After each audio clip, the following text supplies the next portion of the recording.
So I've talked about Persona on this channel before. Some of you OG people might know that Persona 4 Golden actually started this channel, but I've never gotten into a true analysis or really gone in depth about it until my Persona 4 Golden video. And as I start to bring in other JRPGs to the channel, I really want to start doing more with them in terms of analyzing them. And today, I want to make good on that promise by talking about my most recently completed game, Persona 5 Strikers. Also, this video is going to contain heavy spoilers for the ending of Persona 5 Strikers and Persona 5 Royal. So if you haven't finished either of those games, I suggest you put this video in your watch later playlist and come back to it. But with that being said, let's get into the irony of Persona 5 Strikers.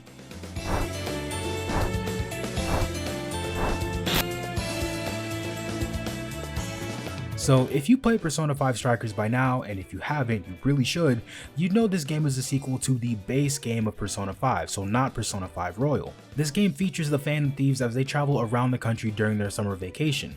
However, with the help of two new characters named Sophia and Zenkichi, they have to uncover the mystery of the metaverse and figure out why it has returned. Honestly, I made a video before this game released on if this game needed some sort of expansion or perhaps some sort of Royal DLC.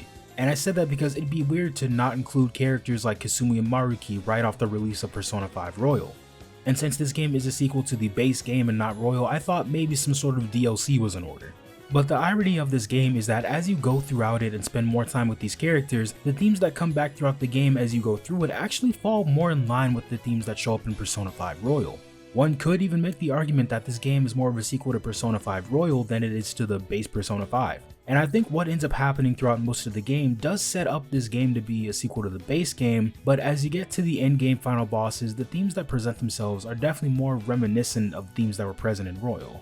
So as you go through the jails throughout Persona 5 Strikers, which replaced the palace system of Persona 5, it's structured in a way that highlights every character. When you're going through the first jail, you get a look into Ann's character and see how the situation with Kamoshida and her being bullied affected her. In Natsume's jail, you get a look into Yusuke and see how the situation really resonated with him because it reminded him of Madarame. That structure continues throughout the game with characters like Haru and Mikoto and so on. And I think the character development from Persona 5 to Persona 5 Strikers is about what you'd expect. There is an interesting twist put on it though, because this isn't like palaces in Persona 5 where you're essentially dealing with evil people.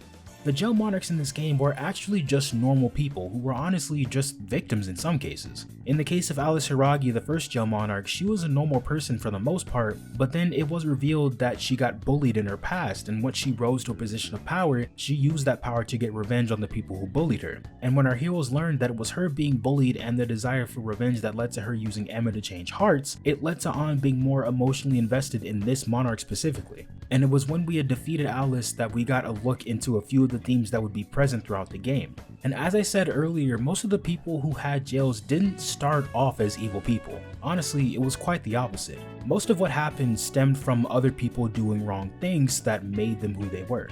And what was so interesting about it that made me like it a bit more than the palaces was that the antagonists that our heroes were fighting against were really presented to resemble our main cast of heroes and what could have ended up happening had they not joined the Phantom Thieves. Of course, it's not a 1-to-1 ratio all the time, but you could definitely see the similarities that the game was trying to paint.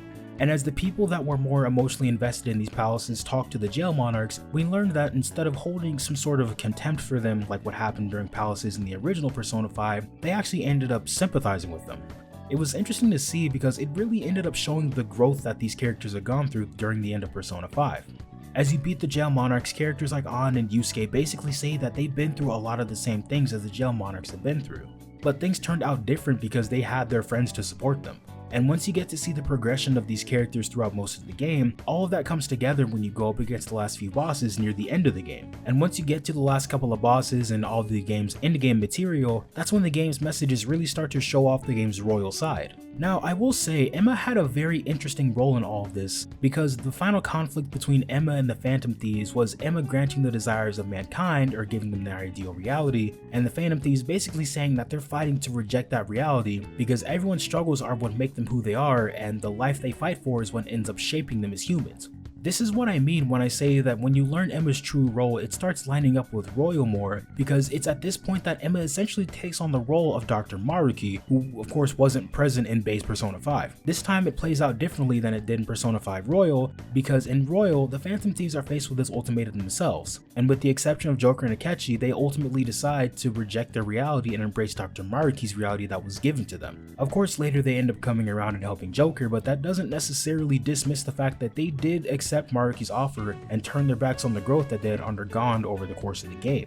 But gaining their ultimate personas in the third semester of Royal is indicative of the resolve they gained by choosing to accept the reality they made for themselves, and honestly that must have been a tough decision to make, because remember, for characters like Haru, Futaba, and Makoto, that meant letting go of loved ones who had already passed away. But it was that decision that helped them move forward and face Maruki, and when faced with the final boss in Persona 5 Strikers, it almost feels like they go into that confrontation with the resolve they gained throughout what happened in the third semester of Royal. Except this time, instead of Kasumi and Akechi, you have Sophia and Zenkichi.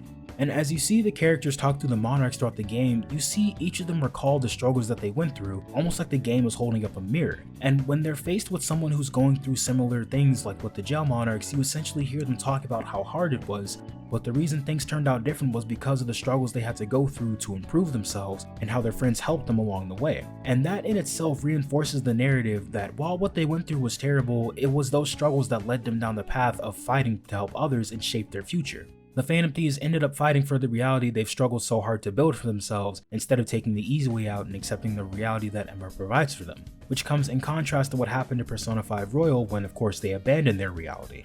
And while at the end of the day, Strikers is a sequel to base Persona 5, I think seeing the characters act in a way that highlights the changes we saw in Royal specifically was really interesting, because we get to see the consequence of their actions change them and see them act in a way that would make sense to those of us who play Persona 5 Royal. And honestly, all of this could just be one big coincidence since Strikers and Royal were in development around the same time, but it's just really interesting that the themes match up so well. As I was going through the game, I had honestly forgotten that this game is a sequel to base Persona 5 and not Royal, because a lot of the characters act in a way that makes it seem like a direct continuation of the character growth that happened in Persona 5 Royal during the third semester. So if you haven't picked up this game, I definitely think you should, because Koei Tecmo really outdid themselves with this game, and honestly it's become one of my favorites in the Persona series. And if this is the end of our journey with the Phantom Thieves, I'd say it's definitely a strong note to go out on. But that's enough from me. What do you guys think? Let me know down below in the comments. Also, much love to the homie 20Hz for helping me out with this video. And if you want to see more JRPG content like Persona, Kingdom Hearts, or more, make sure you subscribe with notifications on. That's going to be all from me today though, so this is Moose Wayne, signing off.